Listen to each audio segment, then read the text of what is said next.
Un saludo tengan todos. Lo que les traigo hoy no es un rumor, no es un invento, es una bomba. Están huyendo, están escapando con los millones que les robaron al pueblo cubano durante décadas. Y no lo digo yo, me lo cuenta alguien desde adentro, alguien infiltrado en la cúpula del poder, alguien que lo ha visto todo, los vuelos secretos, las cuentas en el extranjero, las mansiones en República Dominicana y el caos absoluto que se vive ahora mismo en el corazón del régimen.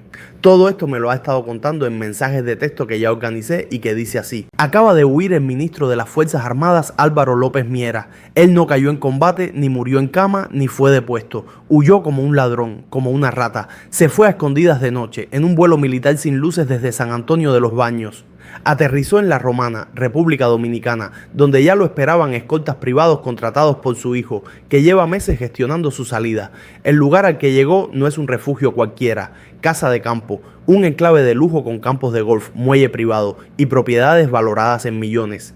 Allí tiene una mansión con piscina infinita, generador eléctrico personal y hasta un pequeño muelle donde ya atracaron 2 jet skis y un yate modesto, según los registros de seguridad de la zona. Yo lo supe 2 días después de su desaparición. Llegaron rumores al buró político de que el general está en territorio amigo. Nadie lo decía abiertamente, pero bastaba mirarles las caras, pálidas, incrédulas. Y entonces sucedió. Raúl apareció, viejo, frágil pero rabioso. Dio la orden inmediata de nombrar a Lázaro Álvarez Casas como nuevo ministro del Interior, no porque confíe en él, sino porque necesita a alguien que le cubra las espaldas si más se le escapan. Fue el 7 de junio, pero nosotros sabíamos. El verdadero incendio empezó el día que López Miera cruzó el mar con sus millones. Yo tengo la cifra, Alexander, más de 22 millones de dólares sacó el general, una parte en efectivo, otra en transferencias desde bancos en Panamá a una cuenta en Santo Domingo y otra parte en criptomonedas gestionadas por un sobrino suyo que vive en Barcelona. Esto último lo supe porque interceptamos una conversación en clave entre 2 coroneles del MINFAR.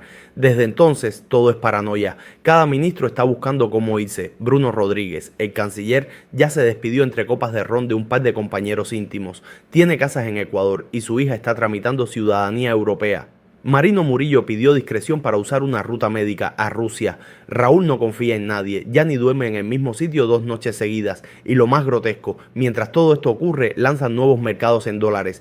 Etexa sube las tarifas a niveles absurdos. Quiero hacer una breve pausa para hablarles sobre la imagen que están viendo en pantalla. Son los precios de los paquetes de Etexa en pesos cubanos y en dólares para las recargas del exterior.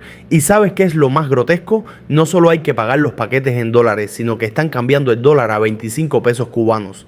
Hay paquetes de casi 200 dólares por una basura de gigas. Allá quien se deje estafar. Pero esos dólares no son para mejorar el país, son para su escape. Cada dólar que recogen va directo a cuentas de reserva, a pagos de seguridad privada, a sobornos de consulados en América Latina. Están construyendo su huida, pieza a pieza, con el sudor del pueblo esclavo. Yo escuché a uno del Comité Central decirlo con descaro. Esto se cae, pero que no nos caiga encima. Así están, viendo cómo se derrumba el edificio, pero asegurándose de salir con el oro en los bolsillos antes del colapso. Y no son metáforas, ya están vendiendo propiedades del Estado, moviendo contenedores con arte, oro, tecnología militar y hasta documentos clasificados fuera de Cuba. Están quemando las pruebas antes de correr. El próximo en salir es Ramiro Valdés Menéndez.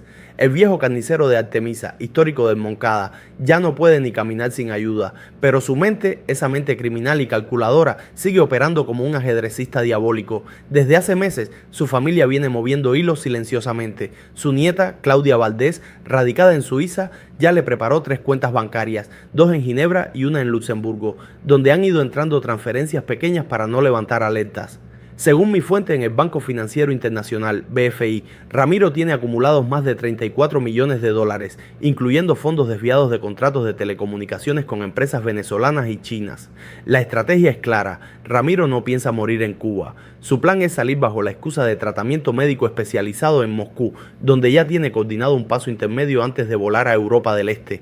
El visado ya está tramitado bajo identidad diplomática. Su esposa y 2 escoltas de confianza se irán con él, y no es el único. Guillermo García Frías, otro fósil del castrismo, también está preparando salida. Ya vendió discretamente 2 propiedades del Estado en Santiago de Cuba que estaban a su nombre. Rodrigo Mamieca, exministro de Comercio Exterior, movió dinero a una cuenta en Costa Rica y tiene ciudadanía por inversión en Nicaragua. Luis Alberto Rodríguez López Calleja, antes de morir misteriosamente, ya había establecido redes financieras en Emiratos Árabes. Los vuelos fantasmas los llaman así dentro de la cúpula cubana. Fantasmas porque no aparecen en los registros civiles normales. Usan matrículas de Cubana de Aviación, pero están bajo la cobertura del Ministerio del Interior y el MINFAR.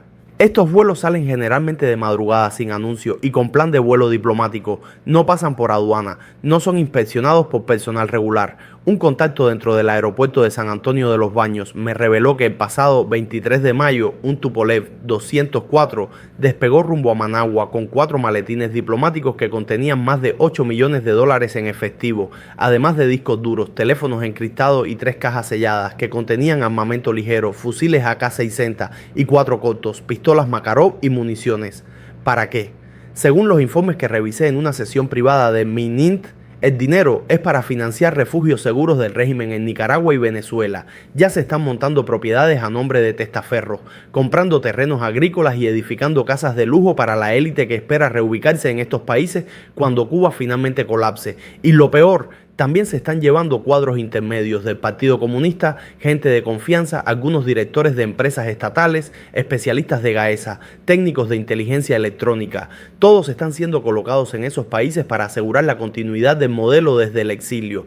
¿Te suena? Igualito que hizo la Stasi en Alemania del Este antes de caer. La lista negra de pasajeros. Una vez vi un listado de pasajeros que no debía existir. El encabezado decía: manifiesto del vuelo diplomático número 1324, asignación confidencial, destino CSS, Caracas.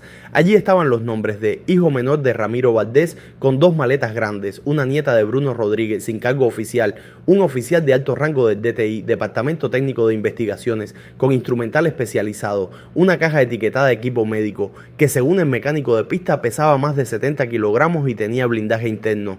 Están fugitivos disfrazados de diplomáticos y no me lo contaron. Yo lo vi con mis propios ojos. Ahora quiero que escuches con mucha atención lo que te voy a decir. Si necesitas asesoría legal dentro o fuera de Cuba, comunícate con esta firma de abogados con presencia en México. Con ellos puedes tramitar una salida legal hacia México, incluso una residencia en dicho país.